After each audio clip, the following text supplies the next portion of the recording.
Welcome, all you happy warriors, to the Rabbi Daniel Lapin Show, where your rabbi reveals how the world really works. And one of the ways in which the world really works is that there are two parallel realities in almost everything: the physical and the spiritual, the body and the soul.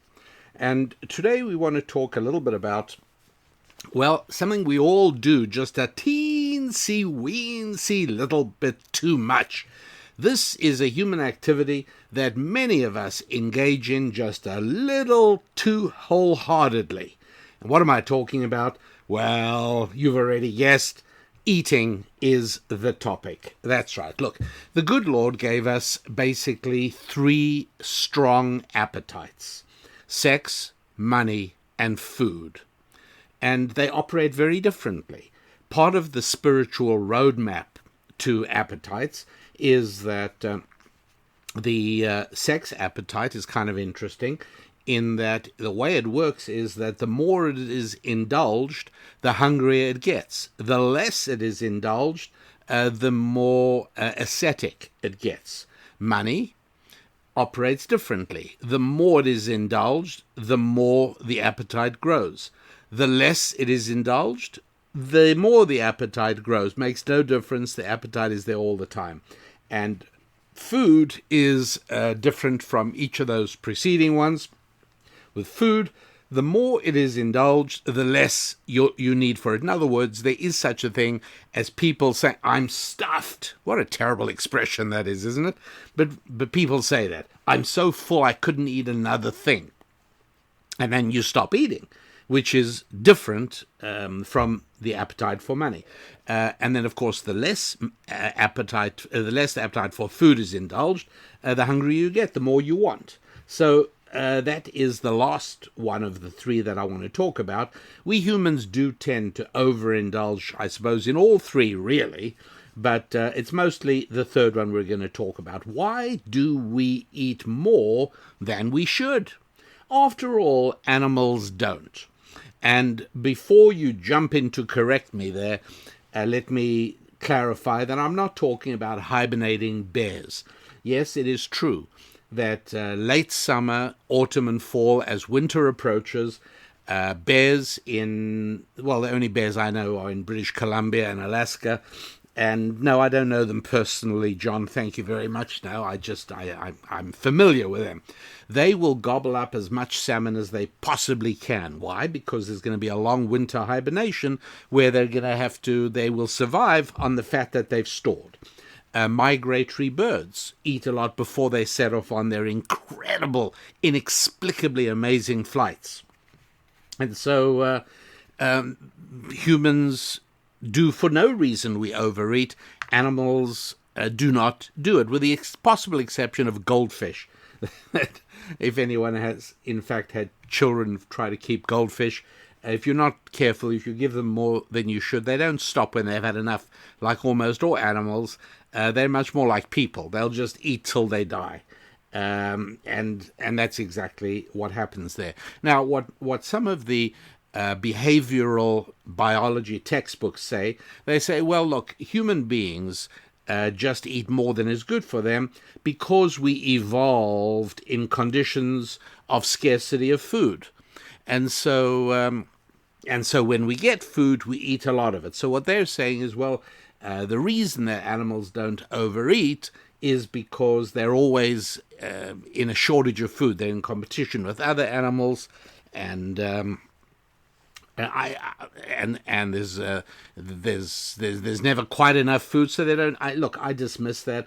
Having grown up in Africa and having spent probably more than my fair share of time watching leopards, cheetahs, lions, the big cats, and I have seen that after they've had a kill and they eat, they're satiated. They don't eat more.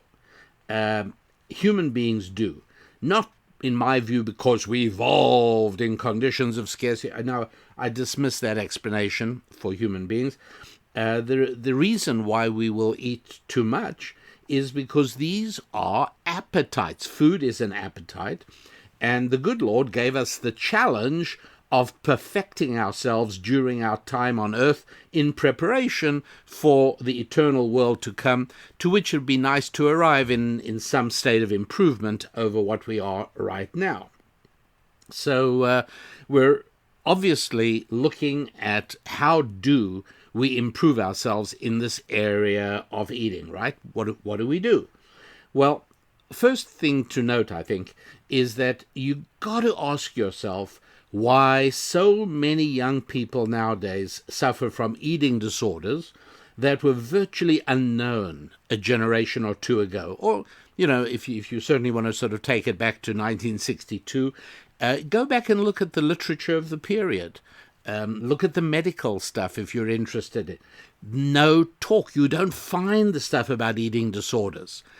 Same way you never found stuff about peanut allergies, by the way. Different topic for another occasion. But eating disorders now, very prevalent. Are you absolutely sure that the answer as to why all of a sudden today we do have a proliferation of eating disorders among young people, you sure the answer isn't due to the spiritual desert in which so many young people live today? I mean, let's face it, eating disorders are far more often treated by a psychologist or a psychiatrist than by a nutritionist, because there's a recognition that there is a powerful spiritual dimension to eating. In other words, food and faith do go hand in hand. Look, think about it. Ever since the start of our lives as babies suckling at our mother's breasts, eating has always provided us with not one, but two benefits. They are, number one, physical nourishment and sustenance, and number two, spiritual and emotional sustenance. So that's one of the things that we got to understand about food. Food provides physical nourishment and sustenance, and if you are a materialist, if you are absolutely dedicated to the sacred sacrament of secularism, then you will stop right there. You will say that the only thing that food is for is physical nourishment and sustenance. But as a happy warrior and a regular devotee of the Rabbi Daniel Lapin Show right here, you will know there's a second aspect to food, spiritual and emotional sustenance. Now, this link between eating and emotion is well studied. There is so much material on this in the medical and psychiatric textbooks. Look, we don't have to study those. We can just look at our own lives. Many of us have comfort foods. They're things that when you're feeling down, now you may not necessarily even link it, but your being and your soul summons those kinds of foods. When you're feeling gloomy and you then say, you don't say, well, I'm feeling gloomy and miserable and depressed, so therefore I'm going to go and have shepherd's pie. You don't make that connection. That is made by your software entirely independently for you. But the times you want certain types of food, if you get to know yourself well, and you maybe you should even keep a food diary so you really notice. January the 24th, it's breakfast. I feel on top of the world. I'm ready for the day. This is what I had for breakfast. March the 17th, dinner time. I'm really down for the following reasons, and this is what I ate. Yeah, a very helpful technique. Private, just between you and yourself, but do that and you start recognizing that you can control what you eat by controlling your emotions. We're going to elaborate on that now as we move along. So just recognize, especially by keeping a food diary, that gloom and uncertainty are often banished by a meal that fills our hearts as well as our stomachs. I'm quite sure that the records will show that during the first half of 2020, with people enduring the COVID-19 and enduring huge social upheaval in cities around the United States of America, the record will show overeating. No question about it. People are putting on weight during this time. They're saying, well, I'm not getting out the same amount. It's not that. It's that we eat for the comfort to to try and dispel the gloom and the uncertainty that we all feel. So there is a verse which is the very first commandment that God ever gives to humanity. If you thought about it, like, what is the very first commandment? Well, the very first commandment is in the book of Genesis, and it says, "And the Lord God commanded Adam, saying, of every tree of the garden, eat you must eat." Now, that doesn't make a lot of sense, does it? What's going on? Well, the thing is that you are looking at an English translation. And the English translation is very specific. The English translation is trying to establish something that makes a modicum of sense. However, there is, and this is the first time ever, there is a Bible I'm actually recommending. Really, after probably 10 years nearly of people asking me, what Bible do you recommend? I am finally able to give Rabbi Daniel Lapin's recommended Bible. Go look for it on my website at youneedarabbi.com and go over to the store, look for Rabbi Daniel Lapin's recommended Bible. On page 7 of that Bible, on page 7 you are going to find exactly the verse we're talking about. 13 lines down. You're going to see the words, "And the Lord God commanded Adam, saying, of every tree of the garden you shall surely eat."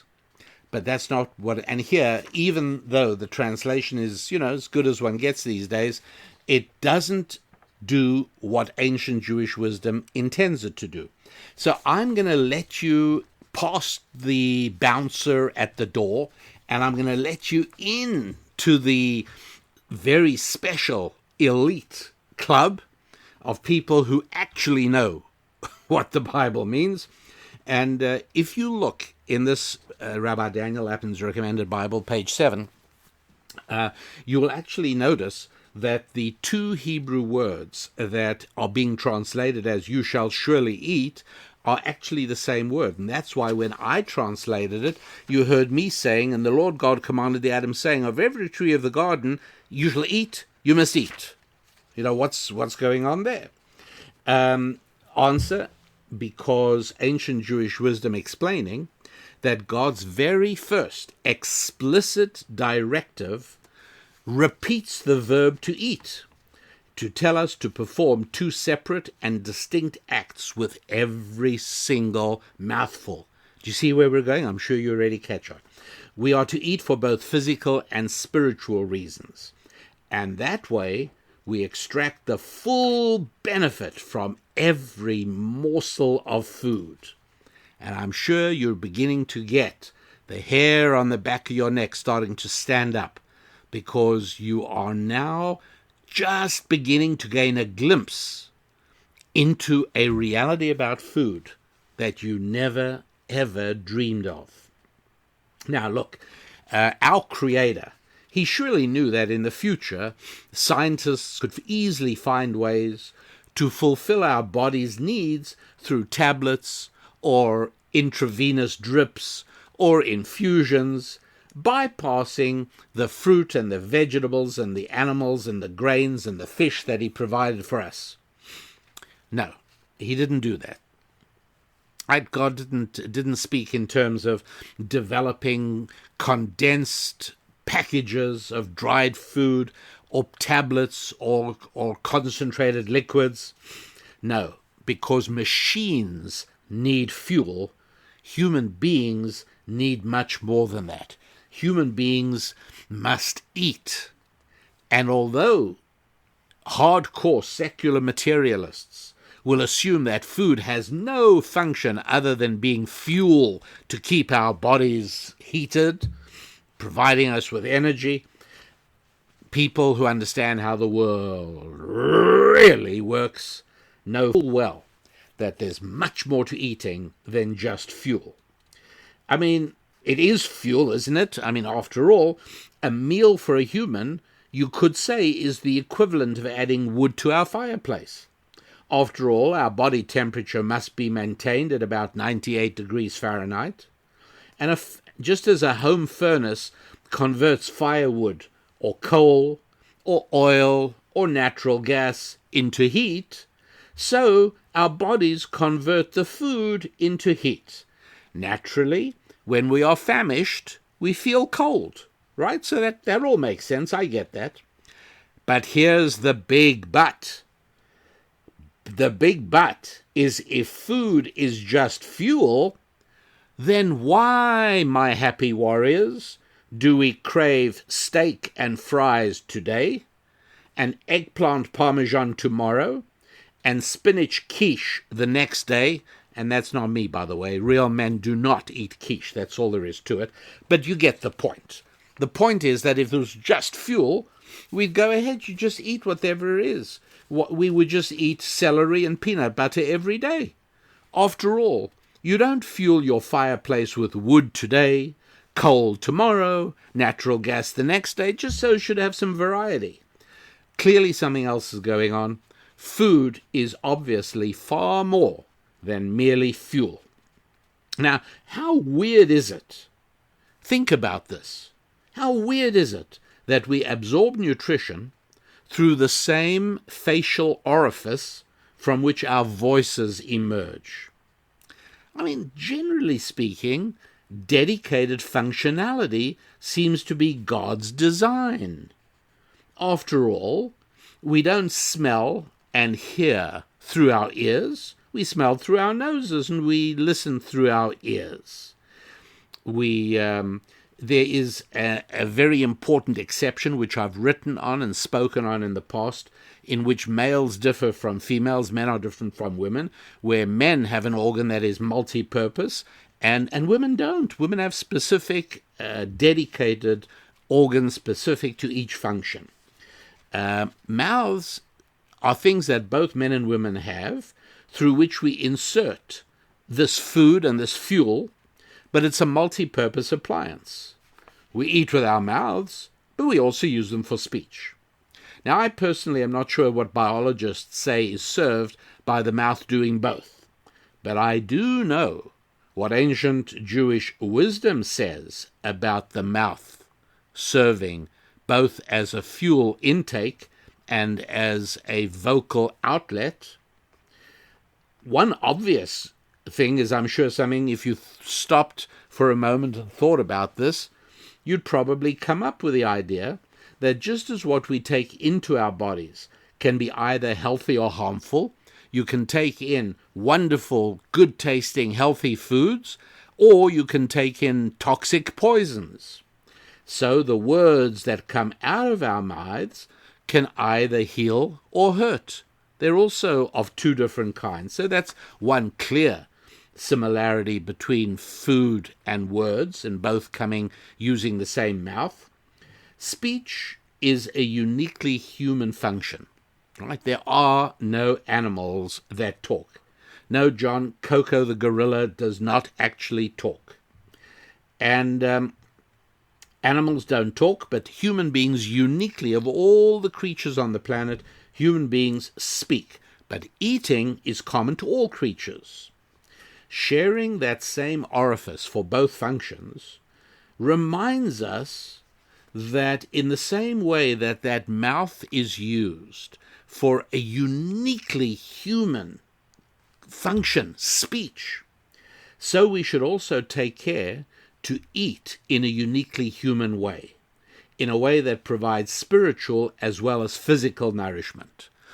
Now, your mother knew that just as well as my mother knew that, which is why all our mothers wouldn't be happy if we ate like animals.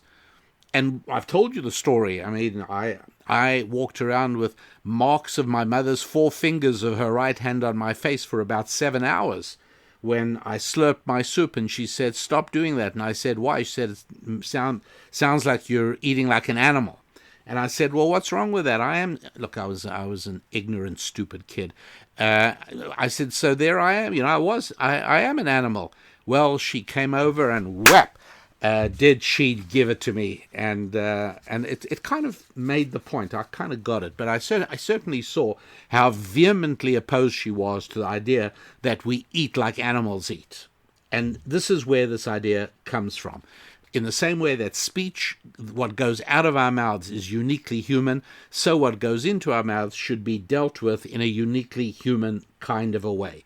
Manners are just the very basic, good table manners is just the most basic part of that. So in this way, we like not to eat alone. Now, animals gobble food alone, but we like to eat in company. We like showing gratitude for our food by blessing God before eating, after eating, and I've discussed this in Thought Tools. By the way, if you want to read previous Thought Tools about this, all you have to do is go to our website, rabbidaniellapin.com. Yeah, I know I said you need a rabbi earlier. Same thing brings you to the same place. And then go to Thought Tools and do a search. We got a great search engine on the website, and put in there food, and you'll find all the stuff I've written on food. But in today's program, I'll be telling you all that and a whole lot more. So we do these things to distinguish the way we eat. We bless, we eat with company. Now, there is, of course, the danger that we can think of ourselves to be nothing but sophisticated animals. I've spoken about that a lot. And that way we just completely forget that we've been touched by the finger of God. Now, that's a very common danger, right? That we just fall into this trap of thinking, we're just, stop fooling yourself. What do you think you are? You're just a hairless chimpanzee with a little more brain. No, the difference is not quantitative, it's qualitative. But others of us face the danger of thinking of ourselves as too spiritual, right? As if we're angels, and therefore we're spiritual beings fighting with our physical selves and rejecting the idea of our physical beings. Well, the dining room table can reveal the truth and provide a place where our true selves can shine, where we are both physical and spiritual. We're eating, and yes, we are deriving physical sustenance. Yes, we are getting fuel, but in the process of eating, we're also deriving spiritual sustenance. And you'll see where we're moving towards understanding, as I'm going to show you, is that if you haven't learned how to derive the spiritual part of satisfaction from food, then you won't feel satisfied and you keep on eating. We've just begun to touch on the pathology of overeating. Now think about this similarity between the two functions of the mouth, food and speech. Speech is how we convert the spirituality of the abstract thought in our souls into the physicality of vibrating air molecules that can travel across the room or to my microphone and come to your ear. So the mouth takes a completely abstract idea which exists only in a spiritual form in my heart and my mind and my brain and my soul, and it converts it into vibrating air molecules.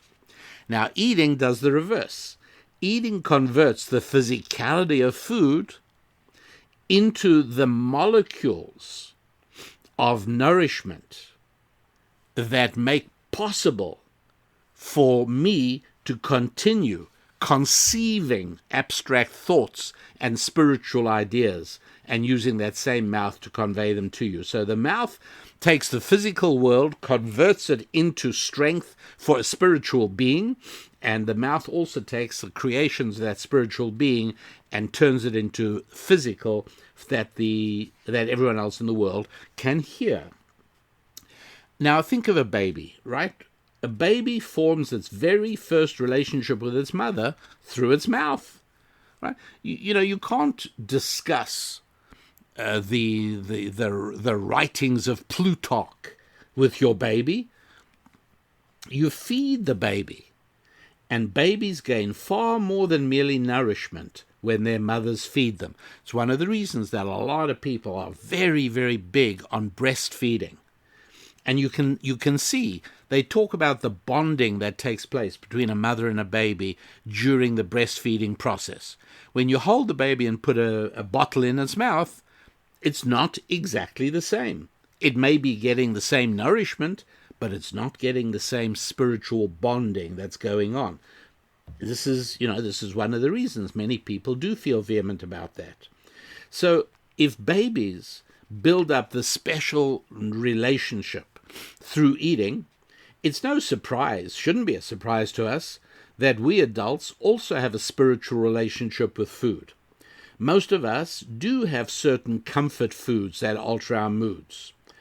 They bring about a feeling of security and deep contentment. Just think about your favorite food and how you feel when you transition from being ravishingly hungry to a state of deep contentment after having eaten a meal like that. You do develop a feeling of security and satisfaction and comfort and happiness. And this is not unlike what a mother sees on a nursing baby's facial expressions. It's quite fascinating to watch, but you can actually see the baby's facial expressions as it's nursing. It's easy to see that this is a very real connection between food and our spiritual condition. For this reason, when people tragically suffer from eating disorders, they need the attention of not just nutritionists, but psychiatrists. The patient is suffering spiritually. Just as an aside, I'll remind you, and if you're a regular listener to the show, you might remember me talking about this in shows long past. We drink alcohol as well largely for spiritual purposes, to modify our moods. And that's why the wise monks of old used to refer to alcohol by its Latin term, spiritus, or as we might say today, spirits. Like so much else we take in through our mouths, the purpose of alcohol is not merely physical. We eat not only to be filled, but just as importantly, to be fulfilled. From which it follows that if we know nothing of the spiritual aspect of food, and we do not understand the spiritual satisfaction from eating, well then spiritual satiation from food eludes us.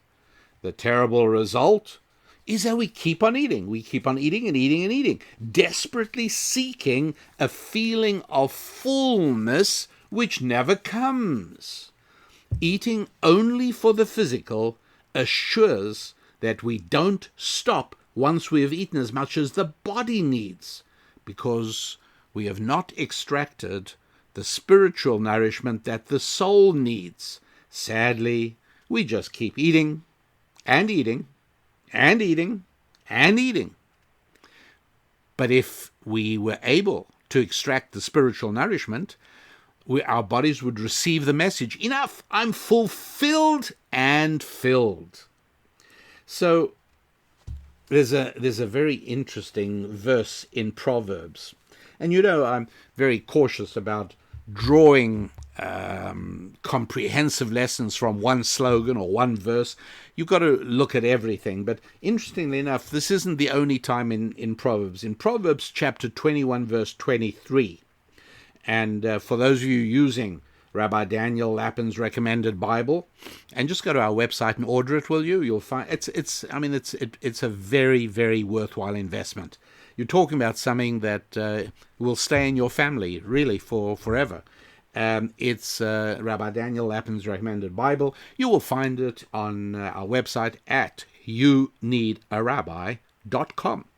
And go to Proverbs 21:23. If you're already holding the Bible in your hands, because you are lucky enough to have got it last week, then you would turn to page 2009. And there on page 2009, the Hebrew on the right, the English on the left. You want to hear what the Hebrew sounds like? Shomer piv ulashono, shomer mitzarot nafsho. And as good as any translation is, he who guards his mouth and his tongue finds that he's guarding himself from trouble. Now, the obvious question is, why would he have to guard Why would Solomon say, guard your mouth and your tongue? Your tongue is in your mouth. Guard your mouth and you're done. And ancient Jewish wisdom explains that this redundancy isn't a redundancy at all. Mouths and tongues may appear to be the same thing, but Solomon very deliberately did not say, he who guards his mouth guards himself from trouble. It's he who guards his mouth and his tongue guards himself from trouble. Why? Because it is explaining that you have to guard yourself from both functions of your mouth. The food, how you eat your food, make sure you eat your food not just physically but also spiritually, and make sure that the speech you use your mouth for, the words and sentences that come out of your mouth are also guarded, and that you put out words that help and heal, not words that harm and hurt. And so we have to watch mouths and tongues. And interestingly also that this is also mentioned, that Solomon's verse of guard your mouth and your tongue speak both about your relationship with God and your relationship with other people. Speech is how we connect to other people, and we also use it to connect to God, but food is a gift from God.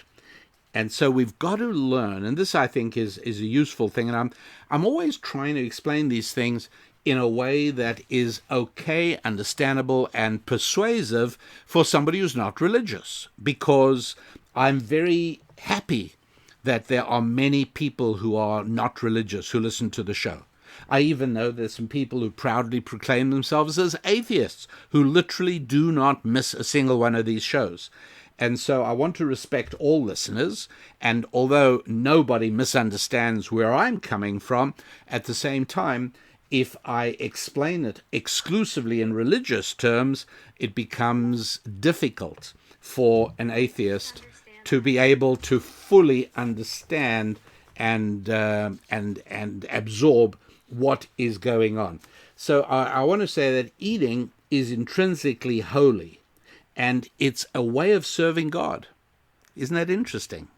Eating is not just serving us, it's a way of serving God as well. But the way I'd put it for a non-religious person or a non-Bible interested person is that I would say, look, you don't have to be religious to know that you have a spiritual part of yourself. And you also know on this show, you've been listening, you know when I say spiritual, I'm not conflating the word spiritual with pious, religious, holy. No, spiritual means things that cannot be measured in a laboratory. And so that does include things like my relationship with God, but it also includes things like my ability to speak, my fluency. It also has to do with my integrity. It has to do with my resilience. All of these things are spiritual qualities. And so what I'm saying to all of you, regardless of your own belief system, is that eating puts you in touch not just with your body as a machine that needs fuel, but also the part of your body that desperately needs spiritual satisfaction as well. And so it is very often, and I've explained this, but I just want to really stress that it is well known. This phenomenon is known to every doctor and every psychiatrist. When people become upset and they feel confused and they feel miserable, that emotional turbulence expresses itself in their relationship with food. It does. This is a reality. You cannot miss how many different parts of psychological and spiritual maladies that people suffer express themselves in a strange or a distorted or a bizarre relationship with food. There is a profound psychological, spiritual, emotional dimension to food and eating. And this should give us a powerful clue that eating is complex, multifaceted, physical, and spiritual. It's almost as if meal times represent a constant struggle. I mean, As a matter of fact, one of the things taught in ancient Jewish wisdom is every single meal is a battle in which the two sides of us struggle for supremacy. This is one of the reasons that the most basic staple food we have, which is bread, means, in Hebrew, the word is lechem, and the word for battle is lochem. It sounds almost the same, and there's a very good reason for that. Because every time we break bread, we are engaged in a spiritual battle. And if you don't engage in that battle, well, then obviously you've granted victory to the physical side of you, and so obviously you're going to go ahead and overeat. Eating is a struggle. It's one of the many struggles that we wage against our lower selves, and you fight it every day of your life. You eat every day, and that's what we do, right? When I say we're all happy warriors, what I speak about is the fact that every day we're engaged in a battle. We're engaged in a battle to achieve, to improve, and we're also engaged in a battle to make sure that our spiritual realities are eating as much as our physical realities are. It's interesting, ancient Jewish wisdom has an expression that says, the blind eat but are never satisfied. Now, apparently, there is a physical aspect to that. I found a magazine called Chemical Senses, and in July 2013, volume 38, there is a study by Leah Gagnon called Reduced Taste Sensitivity in Congenital Blindness. Interesting, right? Because we all hear and know of the enhanced senses. People who don't see usually hear better, and so on. Turns out that with eating, it's not so simple. However, that's not what ancient Jewish wisdom means. When it says the blind eat but are not satisfied, it's not talking about physical blindness. It's talking about spiritual blindness. And that means that if we are blind to the spiritual dimension of eating, we can never derive satisfaction from our food. Right? Well, that is exactly what we're talking about, right? There are two dimensions to a person's eating, right? I just want to make this absolutely clear. Whether we know it consciously or not, whether you're aware of it or not, we all seek two things from the food we eat: sustenance for our body and sustenance for our soul. Obviously, our body must get its nutrients, but our soul is also seeking nutrients. And amazingly, food has the ability to provide nutrients not just for the body, but for the soul as well. And yes, it's true. The body needs vitamins and minerals and proteins and carbohydrates and fats and all these other things essential for the human body to function and repair itself and thrive. And it's true that all those things could be obtained from tablets. You know, we could all go to the local vitamin store and stock up with 7 bottles and, every day take 1 of these, 2 of these, 4 of those, 7 of the other one. And on top of that, you can throw in a couple of vitamin Ds and a vitamin C, and your body will probably be okay. Your soul will shrivel and die. You see, here is just one aspect of the spiritual component of food. Food provides real-life evidence of God's interest in us and love in us. That's what's going on. But there's a whole lot more we're going to come to. Let's try and delve into it. So if we use food properly, it's providing these two benefits, right? Physical fuel for the body and spiritual sustenance as well.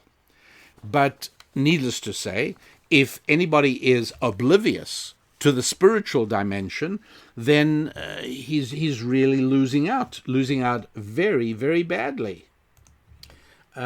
We can make a distinction between being filled and fulfilled, as I said a little bit earlier, right?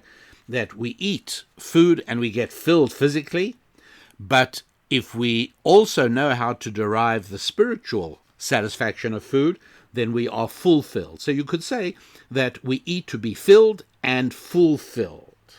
And you've got to ask yourself, which one is really the more important? Actually, only a small part of our eating is involved in nourishing the body. Most of the eating we do is not for the good of the body. It's actually not good for the body because we eat too much. But most of that eating we're doing is not to satisfy our body, but we're trying desperately to satisfy our souls. And so we begin to eat to nourish our bodies because we're hungry. But then if we continue eating, or more importantly, can't stop eating, it's because we've not been able to acquire the nourishment, the spiritual nourishment that our soul craves. And the fact is that people will continue to eat until they have achieved either both or they literally have overeaten. And so, easy to be filled, right? You don't need a lot of food to be filled. You really don't. Just ask, here's the time to ask your nutritionist, how much do you really need to stay healthy? You'll be shocked how much less it is than you eat. Now you know that the difference is what you're eating, not to be filled, but to be fulfilled, right? And most of us, stop eating before we've reached the state of being fulfilled, it's just because of the physical limitations of our bodies. I mean, we still want to eat because we're still seeking this fulfillment, but our bodies simply cannot hold any more. We're stuffed to capacity. And so we finish a meal like that feeling frustrated and a little unhealthy and not happy with ourselves. Okay, what we are trying to find, this emotional and spiritual fulfillment, we really are seeking God's presence in the food we eat. It's kind of an interesting point. In Deuteronomy chapter 8, verse 10, and those of you who have gone to youneedarabbi.com and you've popped over to the store and you've taken a look at a terrific Bible called Rabbi Daniel Lapin's Recommended Bible. That's not its real name. It's got another name as well. But it is the very first Bible I've ever wholeheartedly recommended. You'll find it on page 563, Deuteronomy 8:10, page 563, 4 lines up from the bottom. On the right-hand side of the page, you'll see the Hebrew. I know you don't read that, but I want you to hear it anyway. You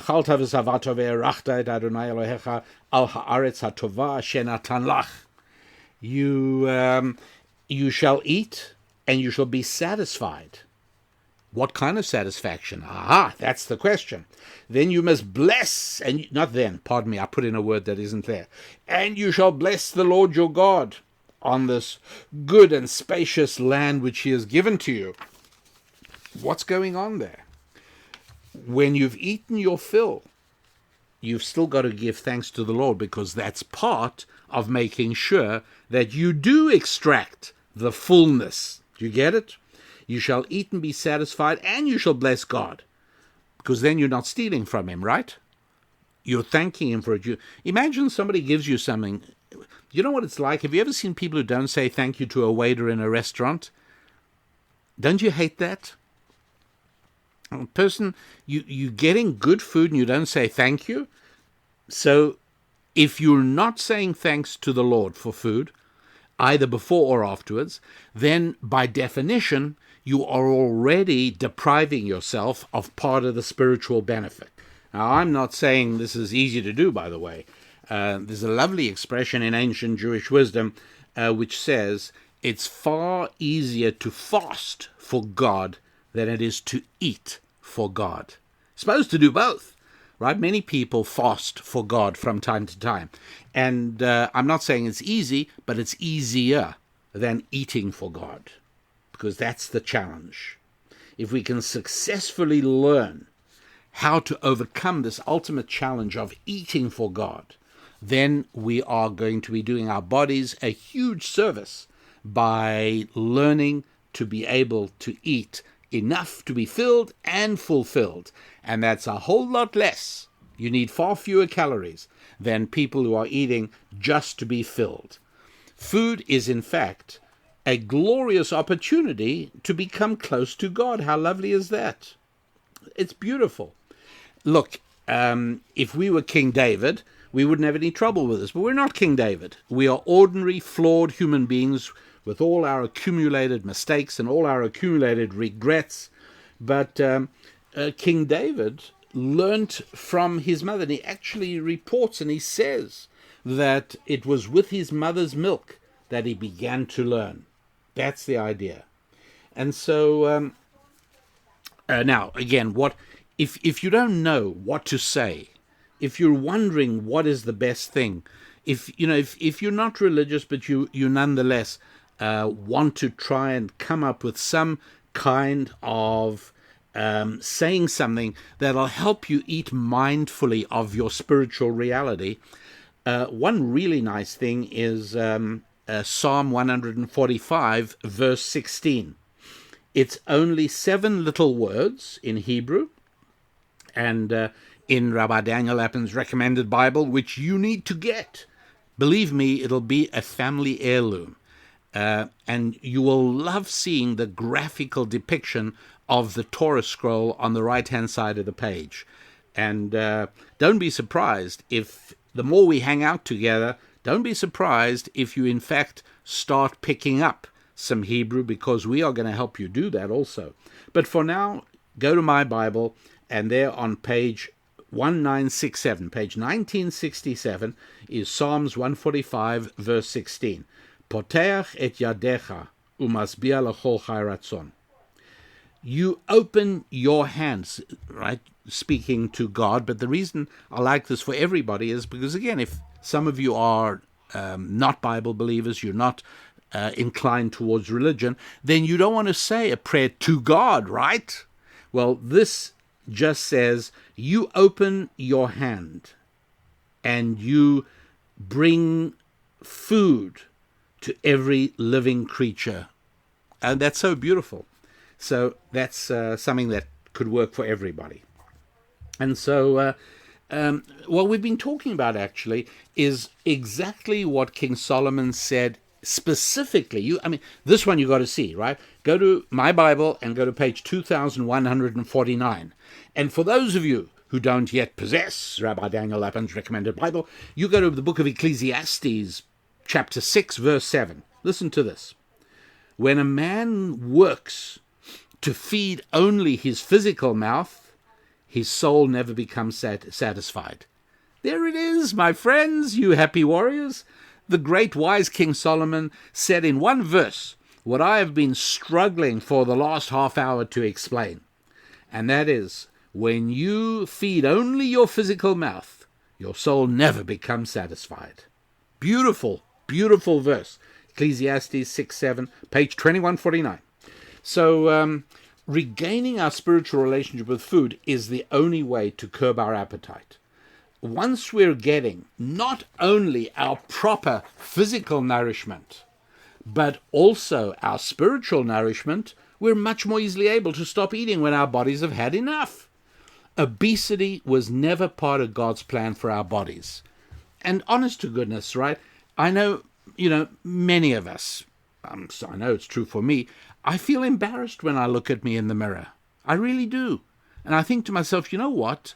You've been guilty of this. You're eating, trying to satisfy yourself in a way that can never be satisfied because you're not absorbing enough of the spiritual, because the more you derive of the spiritual, the less physical calories you have to take.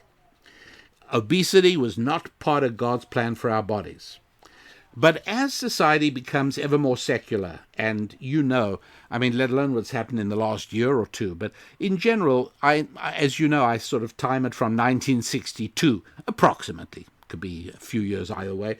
But basically, in the last 60 years, American society, European society, many places around the world have become much, much, much less religious.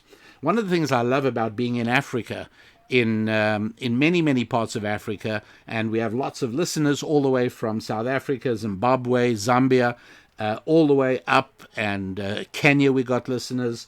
And by the way, you folks, when you write to me, do remember to tell me where you're listening from. I love it. I love my map filling up. Ghana, Nigeria, obviously. These places are becoming more and more religious over the last few years. Christianity is growing like crazy in Africa. And so that is one of the most interesting things happening in the world at the moment. But that's for another show. For now, we've just got to know that most of the world has gone less religious and more secular. As a result, our relationship with food has become worse and bad. For heaven's sake, how many television shows are there about food? Come on, folks. I mean, really. Does that make sense?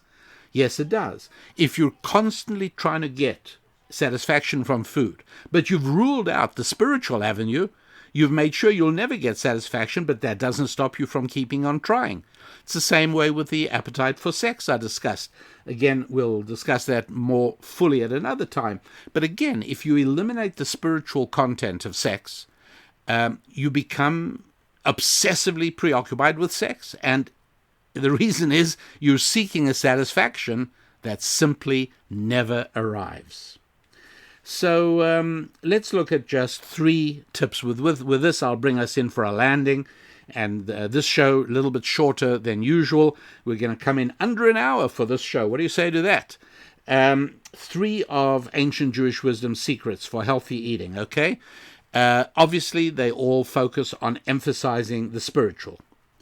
Number 1, try to avoid eating alone or in a rushed environment. Make eating a proper event, but never rushed. Don't eat with one eye on the clock. Make conversation an important part of your meal. Talk not only in between courses, but talk in between mouthfuls.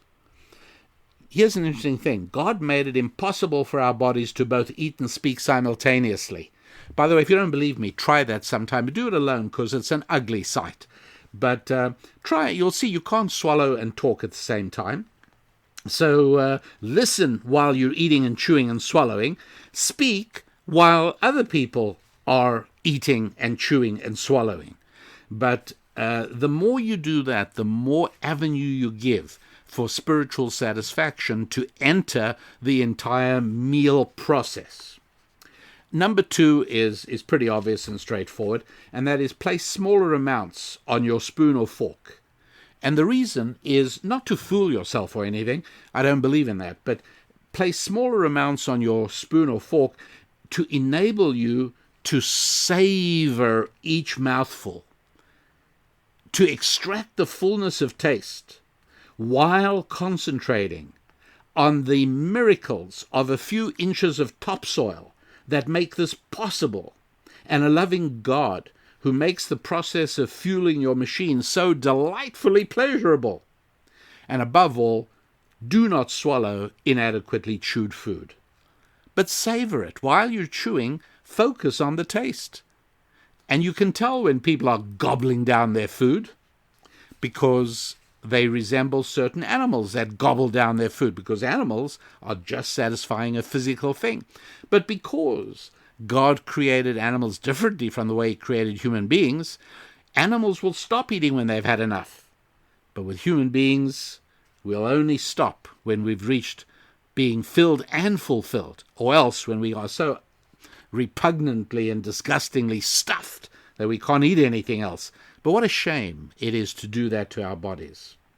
And then finally, number 3, begin and end each meal with a blessing of gratitude and appreciation. Thank you for opening your hand with such abundance and providing enough sustenance for every living thing.